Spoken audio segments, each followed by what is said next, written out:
The Gettysburg Address is a speech by U.S. President Abraham Lincoln and is one of the best-known speeches in United States history. It was delivered by Lincoln during the American Civil War on the afternoon of Thursday, November 19, 1863, at the dedication of the Soldiers' National Cemetery in Gettysburg, Pennsylvania, 4.5 months after the Union armies defeated those of the Confederacy at the decisive Battle of Gettysburg. The speech is the following. 7 years ago our fathers brought forth, upon this continent, a new nation conceived in liberty, and dedicated to the proposition that all men are created equal.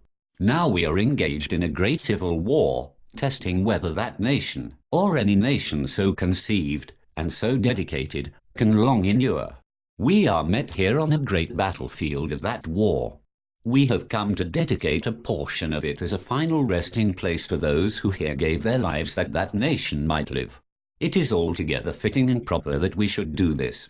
But in a larger sense we cannot dedicate, we cannot consecrate, we cannot hallow this ground.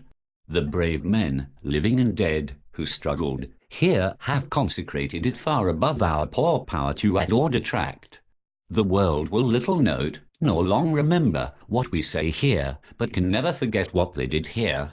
It is for us, the living, rather to be dedicated here to the unfinished work which they have, thus far, so nobly carried on.